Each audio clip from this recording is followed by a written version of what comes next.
The Democracy That Delivers podcast is brought to you today by the Anti-Corruption and Governance Center at SIPE. This is the podcast where we talk about corruption in its many forms. And now to your host. Welcome to another episode of Democracy That Delivers. My name is Stacey Samuels. I am a program officer at the Center for International Private Enterprise, working on anti-corruption and governance issues. On today's episode, we will discuss the launch of a new anti-corruption coalition for Sudan.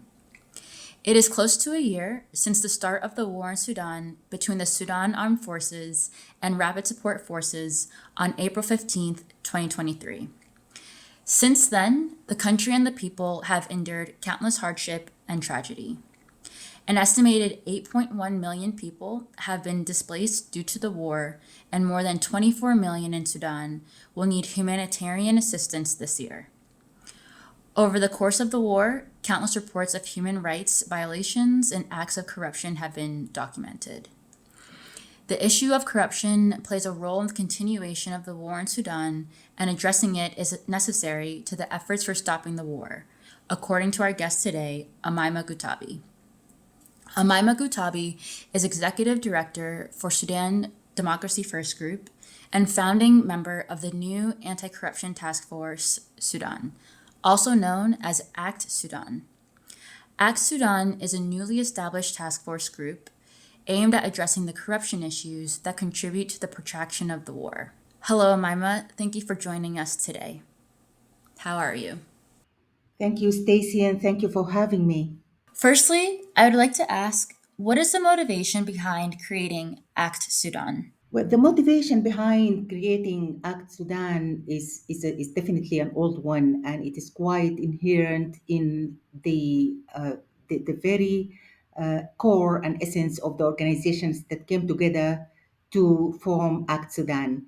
And it's definitely very much connected to the situation that we are facing in terms of the conflict and the war that has started on April 15th, 2023.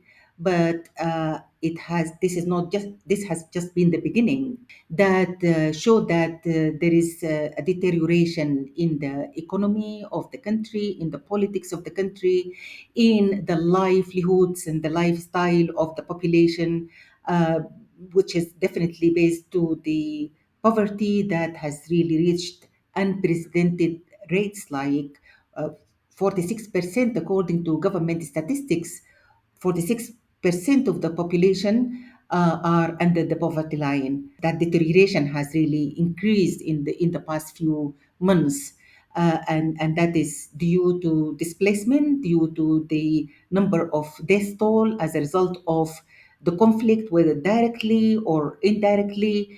We don't even have, up to date and accurate information about how many people really lost their lives as a result of the 11 months of active war between the Sudan Armed Forces and between the Rapid Support Forces.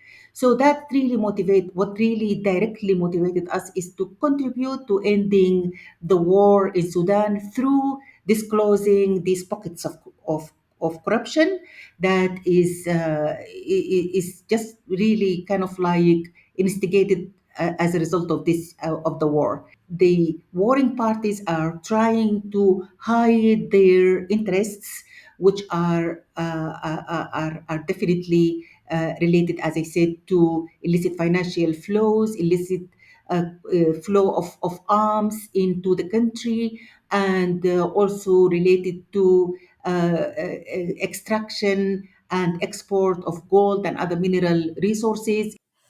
Thank you. Thank you for explaining so clearly why a group like ACT Sudan is critically needed right now as the war continues. Next, I would like to ask, who are the founding members of ACT Sudan, and what is their relationship with the anti-corruption community in Sudan? At the moment, there are five organizations that came together to form the Anti-Corruption Coalition Act Sudan.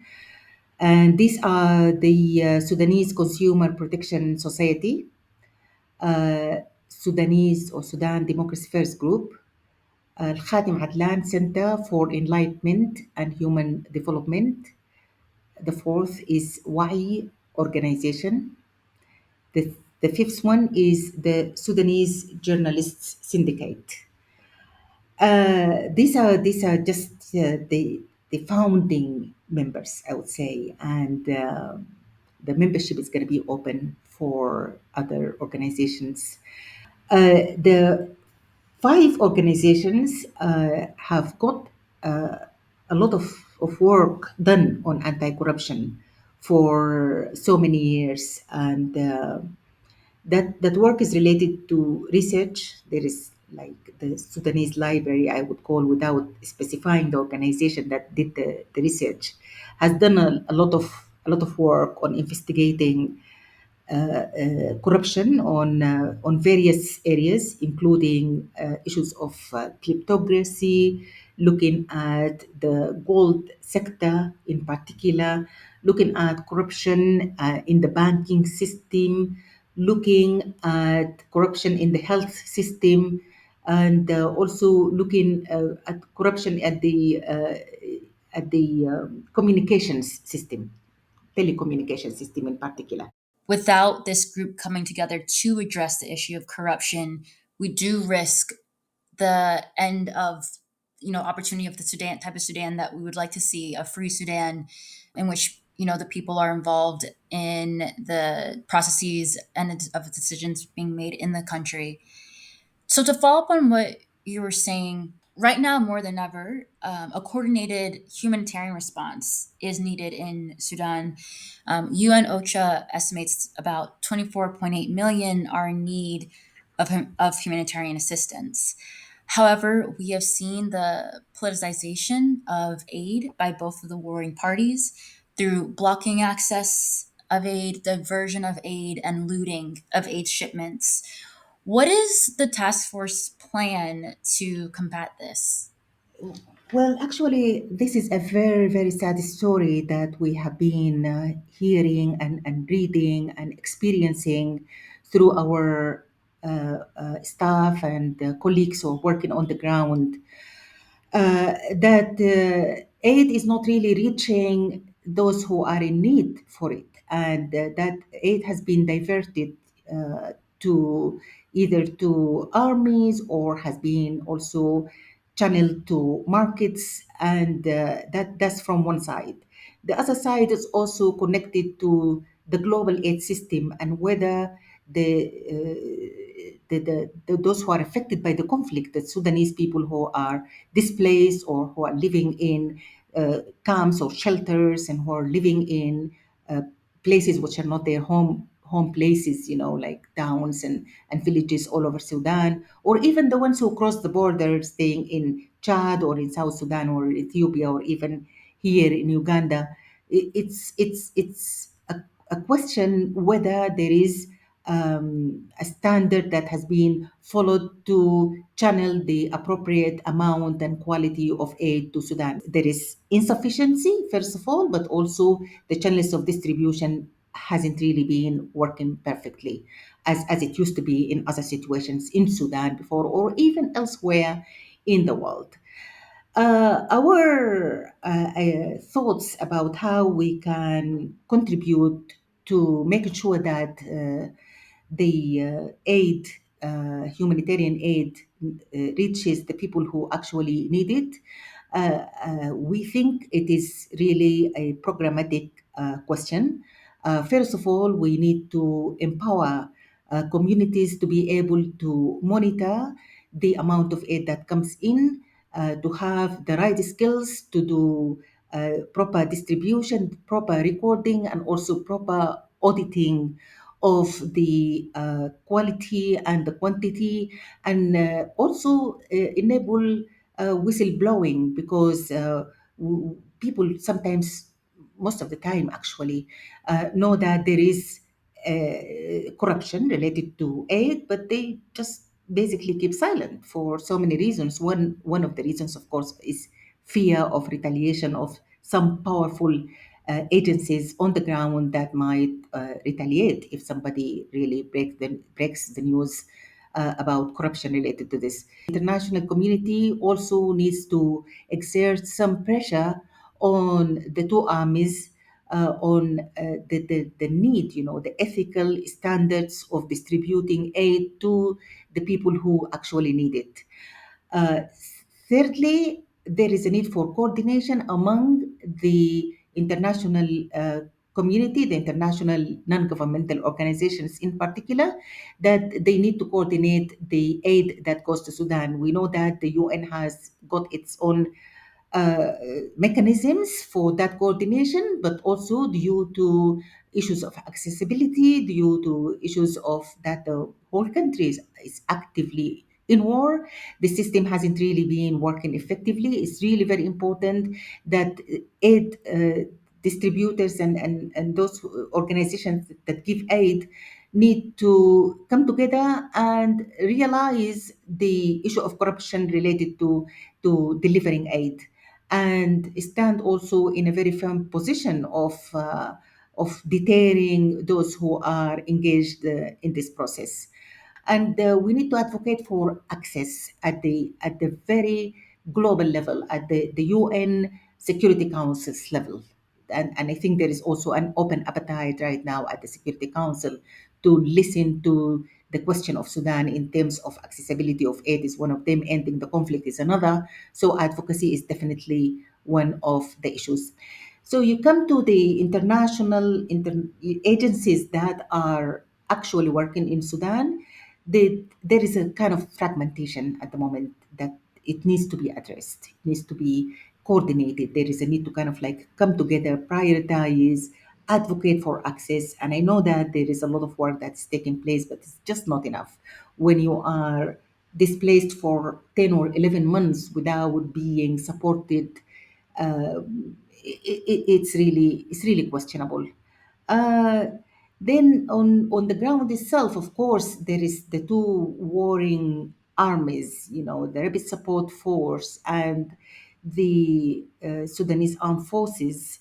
Both of them need to give access, first of all, to allow humanitarian agencies to operate, to allow even the first respondents, the young men and women on the ground, like the emergency rooms on the ground that are also being kind of like attacked and harassed all the time. So this is like an area where also advocacy is also needed. Thank you, Amaima. And I definitely want to follow up on what you just said there at the end, that there needs to be more attention from the international community in regards to the humanitarian crisis and the war in Sudan that's going on right now. So, what I would pose to you is, what are the main corruption issues beyond the humanitarian assistance issue that we just discussed? What are the main corruption issues of the Sudan war that needs more attention from the international community? Well, I believe political corruption is definitely one of it, because first of all, the Sudan war is not a Sudan war anymore. Unfortunately, it's very much connected also to some regional and some global powers, and that is definitely is political corruption, like putting the country's future and the country's existence actually at stake to kind of satisfy the needs of other countries and other circles of power. So that really needs to be disclosed, and I think it's not a secret to connect the dots between stakeholders in the region. I mean, I don't want to mention countries, yeah, and also globally, and how this is very much connected to resources. And I think it's really very important to kind of like just not leave it for the analysis of the international community. I think for Sudanese activists, they need to sit together and formulate clear messages and based on facts and information and knowledge about these interests, and just disclose how articulated these interests are. So breaking this chain of secret deals would definitely disclose areas of political corruption. That's really one. The second is related to the resources of Sudan, which has been like really smuggled far and wide. Talking about gold, for instance, which is reaching remote places, places closer to Southeast Asia, going up north, closer to the far east of the far north of west of East Europe, going to even in the region here in Africa, where you have countries that do not produce gold but using Sudanese gold as one of their key exports. So that's when also the illicit financial flow that goes from Sudan. There is like a lot of tracing and tracking that has been taking place throughout the years, and there have been colleagues in Sudan and outside of Sudan who has been actively working on that tracing. Up till now, the money which were looted from Sudan since the oil time and now the gold time and the war time right now is not really retrieved. So that's another financial corruption connected to kleptocracy that really needs to be also disclosed. I would say another issue which is really very alarming, which is the arms spreading of arms illegally in the country, like Sudanese arms being, traded around in the continent up to the Atlantic and south and north all over. But at the same time, getting weapons in Sudan that is fueling the country at the moment. That's really very clear aspect of corruption, and it is quite visible actually to trace where that piece of weapon is coming from, where is it manufactured, what is the serial number, which country really exported it, and how was it re-exported from that country into Sudan, or re-smuggled, whatever, however we want to look at it, because the countries that manufactured these weapons, most of them are parties to the Arms Trade Treaty, and they are also parties to the UN Protocol of Action for control of small arms and light weapons. But nonetheless, all of these, despite their affiliation to these regulations, they do contribute to killing of civilians, contribute to raping of women, contribute to uh, basically destroying the country, and these are actually they need to stop. We need to work very clearly on the question of arms embargo, and disclose the issues of corruption that are related to arms trade and arms smuggling and arms business in Sudan, especially in relation to the current war.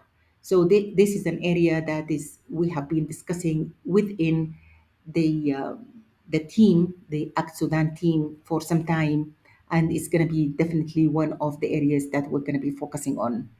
You laid out a list of really important corruption issues that are contributing to the war in Sudan. And I'd like to hear what type of mechanisms and tools does the task force and strategies does the task force plan on employing to address these issues? We thought of a few mechanisms that we are going to follow to address these issues. We thought definitely about knowledge and knowledge management. Like, corruption cannot be fought by just the good intentions. So we need to get the facts there. We need to do research, we need to do investigative reporting to clearly understand all of the dynamics, who the stakeholders are, how these articulated interests are being played, where what are the channels for extracting the resources, sending it out of the country, getting the weapons inside, how all that is really, we need to go beyond the gossips that we hear and we read on the social media. We need to be very clear on having a resource-based documentation that is accurate, that is very well researched and credible, that we can use for a spectrum of active of actions, including advocacy, strategic litigation, basically on political actions, naming and shaming, you name it. So, but it has to be basically it has to be based on knowledge. It has to be based on investigation and researching and also sort of proper tracing and monitoring. We definitely gonna go also for the old style of advocacy campaigns, but we are also gonna be using public mobilization because it's also we need numbers, we need voices to contribute to combating corruption in Sudan, and that of course, given the current situation, is also not easy. However, it is also very important to start thinking about a movement against corruption or an anti-corruption movement. It's not enough to have a few organizations sitting and talking and writing plans and doing the typical NGO style of work. It's very important that this would go down to the people on the ground who have got the information, they have got the knowledge, they have got the motivation to fight corruption because it is really affecting their very life. So that building that movement is really key. We want to kind of like work on building the capacity for the members of the organization, but also for others, for communities, for the young defenders, the young fighters of corruption. We also need to, we're going to be looking also at art, in different forms of art, music, model playing, theater, looking at visual art, any kind of non-conventional way to look at corruption, send the message, extract the message, send it in a way that is really uh, um, receivable, comprehensible by the various, I would say, peoples of Sudan, because of the diversity of the Sudanese people. We need to consider different languages, different ways of maybe developing the message and sending it to for the purpose of that engagement. Thank you. And for all of our listeners who want to follow along with the work of the task force, what is the best way that they can do so? Uh, okay, so at the moment we have developed a draft of a communication strategy which outlined how the internal communication within the members of ACT Sudan is going to take place, but also external communication on how the coalition is going to be communicating with other agencies, whether Sudanese civil society organizations or other agencies, governmental, non-governmental, in Sudan, outside of Sudan. So all that is really laid out. Additionally, in the next few weeks, we are going to be sitting again, the five of us, to develop a strategy for the next 3 years. And now we are also working for a very short term strategy for the next 3 months to kind of like look at the priorities, how we're going to be focusing on the issues that are really important right now that's connected to ending the war in Sudan. But also, we are including in that the communication strategy. So, including, of course, a website and all of the social media channels that are going to be established. We are in the process of making ACT Sudan known wider. Thank you.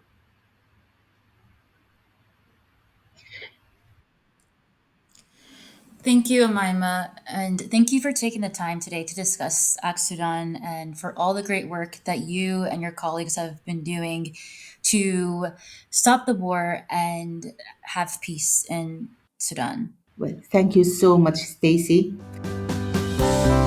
Listen and subscribe to SIPE's Democracy That Delivers wherever you get your podcasts.